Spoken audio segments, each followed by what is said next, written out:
di podcast kami yaitu Tech Talk. Jadi kami akan menemani hari kalian dengan membahas perbincangan singkat mengenai teknologi dari masa ke masa. Nah, perkenalkan, nama aku Joy. Dan aku Sherry. Nah, kali ini memang kami akan menjelaskan salah satu bentuk dari perkembangan teknologi sekarang, yaitu VR. Nah, VR ini memang memiliki banyak potensinya ya. Tapi sebelum itu, saya akan menjelaskan tentang VR. Bagi yang belum tahu VR ini adalah sebuah ruangan virtual yang kita itu dapat merasakannya secara nyata, karena objek ataupun seseorang dapat hadir atau dapat terpampang di depan mata kita lewat VR ini. Iya betul sih, VR itu pada era sekarang sudah sangat berkembang dan sangat mempengaruhi berbagai bidang juga nih. Nah, aku juga dengar-dengar katanya VR ini juga bisa digunakan untuk berbelanja begitu. Jadi memang benar-benar ini bakal menjadi pengalaman yang sangat menarik sih bagi kita. Nah, dari VR juga kita bisa melihat bahwa teknologi itu per tahunnya itu semakin berkembang begitu. Kamu penasaran nggak sih sama teknologi yang akan berkembang lagi selanjutnya selain VR? Iya, penasaran banget sih, tapi kita harus back to the topic ya, karena kita sekarang akan menjelaskan VR lebih dalam lagi. Nah, jadi VR juga ini bisa digunakan sebagai desain arsitektur. Nah, jadi mereka para desainer sangat terbantu oleh adanya VR ini, di mana arsitek ini mereka mengeksplorasi berbagai macam model 3D sebelum mereka ingin membangun sebuah proyek. Jadi gimana sih menurut kamu, Sherin, mengenai proyek yang akan mereka buat menggunakan VR ini? Gitu. Keren banget sih Joy, tapi VR ini juga sudah memasuki dunia medis loh, dimana para medis sudah menggunakannya sebagai alat pelatihan ataupun simulasi operasi yang dimana kita dapat gunakan agar untuk melanjutkan tugas kita dalam hal tersebut. Nah, VR ini juga yang lebih serunya, VR ini semakin canggih dan juga semakin terjangkau, yang dimana sensor akurasinya lebih jelas dan juga resolusinya lebih tinggi, sehingga membuat kita yang mencoba itu kayak bakal terasa lebih nyata gitu loh. Penasaran nggak sih pengen coba? Iya sih, aku penasaran banget karena teknologi VR ini semakin hari semakin gak main-main gitu loh perkembangannya begitu. Nah, tapi sebelum kita membahas lebih dalam lagi tentang VR, kita akan menjelaskan tentang revolusi industri 4.0 sampai 5.0 yang merupakan sebuah revolusi yang hingga bisa terbitnya VR ini. Kamu bisa jelasin nggak sih Joy apa itu? Ya bisa dong. Nah, jadi revolusi industri 4.0,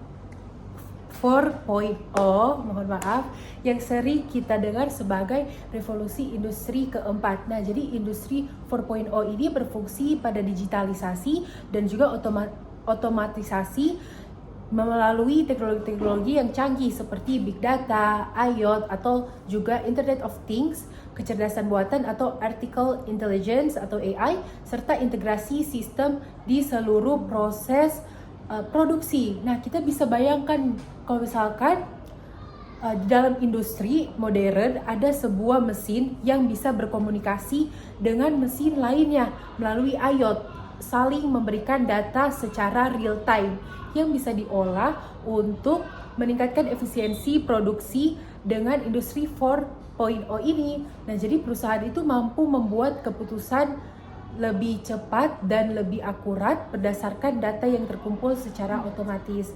Dengan kata lain, teknologi di industri 4.0 ini membantu mengoptimalkan segala proses yang ada, mulai dari produksi hingga ke distribusi begitu. Lalu bagaimana dengan masyarakat 5.0? Jadi seperti kita tahu bahwa konsep ini muncul sebagai respon atas perkembangan teknologi yang dihasilkan dari industri 4.0, namun dengan pendekatan yang lebih berpusat pada manusia. Nah, masyarakat 5.0 ini adalah sebuah visi di mana teknologi tinggi seperti AI dan IoT yang digunakan bukan hanya untuk memajukan sektor industri, tetapi untuk menciptakan kesejahteraan sosial yang merata dan berkelanjutan, di mana masyarakat 5.0 ini keseimbangan antara teknologi dan juga manusia, kebutuhan pada manusia. Nah, jadi seperti kita tahu bahwa teknologi hadir untuk membantu manusia untuk menjalani kehidupan yang lebih baik lagi, seperti mengatasi berbagai tantangan sosial, yaitu penuaan populasi, perubahan iklim, bahkan juga akses kesehatan dan pendidikan loh. Nah, kamu tahu gak sih kalau misalkan di dunia yang mengarah ke industri 4.0 dan masyarakat 5.0 ini, VR hanyalah salah satu teknologi dari banyak solusi canggih. Kamu tahu gak sih? Tahu kan?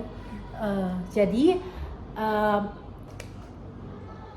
industri 4.0 dan juga masyarakat 5.0 ini adalah ada memiliki teknologi. Nah, salah satunya itu kan VR. Jadi VR ini hanyalah salah satu teknologi dari banyak solusi yang sangat canggih dan memungkinkan bagi manusia untuk mendapatkan manfaat langsung. Seperti teknologi di industri 4.0 ini mempercepat dan mempengaruhi dan mempermudah pekerjaan. Sedangkan 5.0 ini berperan untuk memastikan bahwa inovasi ini itu lebih berkembang begitu. Jadi dia itu bisa sangat bermanfaat bagi kehidupan masyarakat di seluruh dunia ini.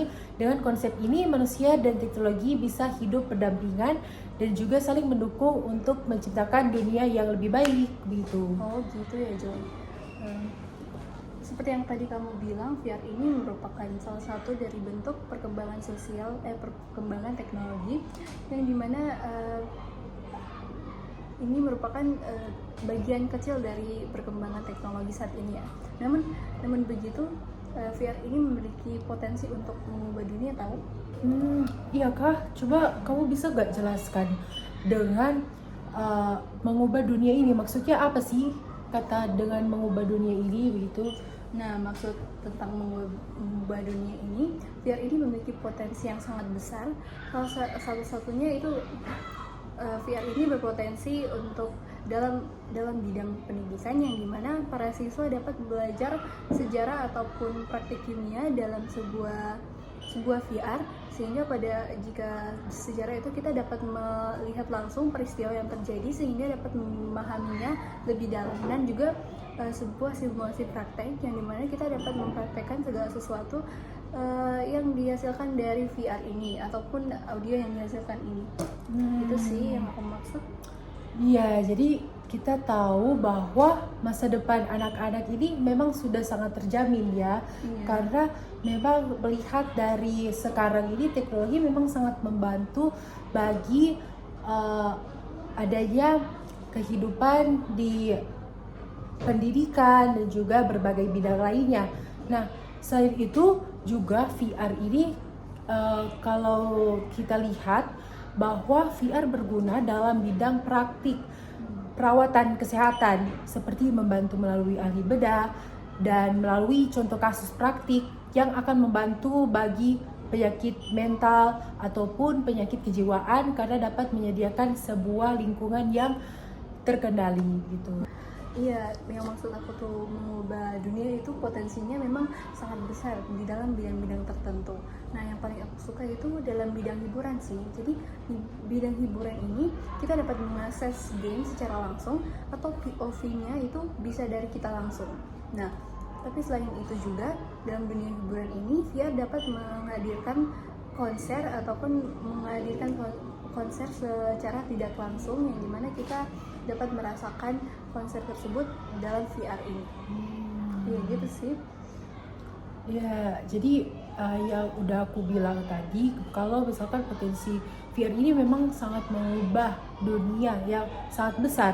Nah, VR ini mampu menghadirkan beberapa atau seseorang sebuah objek secara nyata dengan sebuah gambar dan audio yang dihasilkan dari VR, sehingga terasa lebih nyata begitu.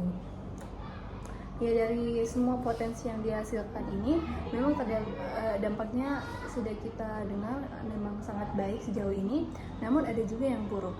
Nah, sudah pasti dalam teknologi VR ini pasti kita lebih memilih untuk menggunakan dimana kita dapat bergantung dengan teknologi, terkhususnya teknologi VR. Apalagi VR ini kan memang sudah semakin canggih ya.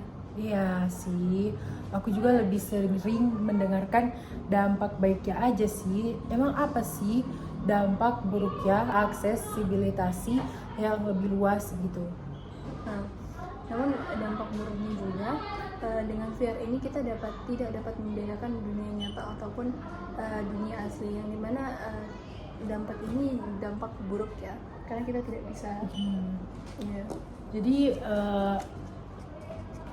Iya, tapi selain itu juga aku dengar dampak buruknya itu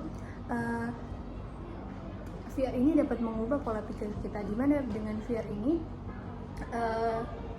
kayak sensorik mata kita melihatnya seperti langsung ataupun asli nyata gitu loh. Jadi pas kita pakai VR makanya kita merasa kayak beneran asli. Atau kamu pernah dengar nggak sih yang game kayak jatuh dari gedung paling atas itu yang pakai VR? Oh, pernah karena aku juga sering lihat di YouTube itu mereka memang mainnya tuh pakai VR, memang kayak kelihatan nyata banget gitu. Jadi mereka kayak hanya stay di rumah terus mereka pakai itu, mereka kayak hanya begini, maksudnya hanya menggunakan tapi tidak keluar begitu. Jadi mereka hanya di rumah dan mereka kayak kelihatannya itu sangat seru sih, sangat menarik. Tapi mungkin dari dampak buruknya yang sudah kita dengar tadi itu kayaknya sangat sulit begitu ya untuk selalu kita gunakan setiap harinya begitu, karena dampak buruknya begitu tadi. Iya, bisa jadi juga kita kayak kecanduan memakai VR gitu. Betul. Dari kamu sendiri, kamu udah pernah gak sih kayak misalkan pakai dari VR ini gitu? Udah pernah gak sih? Iya, aku pernah pinjam VR kakakku, jadi aku bisa lihat 360 rotate gitu, jadi rasanya emang kayak lebih nyata sih. Oh, lebih nyata. Soalnya aku gak pernah sih lihat, cuma lihat secara hanya lihat di TV YouTube, ya, TV atau short YouTube gitu. Ya ternyata itu banyak sih. Di situ banyak pilihannya nggak? Kayak Iya, misalkan, memang kalau di YouTube tuh itu cuma kayak video gitu loh. Jadi aku coba yang YouTube, dia kayak 2 layar gitu. Kalau di tampilnya itu kayak 2 layar gitu. Jadi kan kalau pakai VR kan gini, dia tuh bakal detect jadi satu pandang gitu loh. oh, Makanya terasa kayak nyata banget. Jadi kalau kita gerak kesini ke sana bakal kelihatan. tapi itu kan kayak pakainya kayak gini kan? Itu Iya. itu berat gak sih? Iya, emang berat sih. Kan? Berat Makanya itu kayaknya itu salah satu yang membuat VR itu tidak nyaman juga sih. Terus dampaknya juga kepala kita sih yang sakit. Terus gimana sih menurut kamu anak-anak sekarang itu kan emang udah banyak kan yang sering menggunakan VR ini, tapi kayak masih jarang sih. Tapi maksudnya mereka menggunakan, tapi gak sesering itu begitu. Apa kamu lihatnya kayak gimana sih?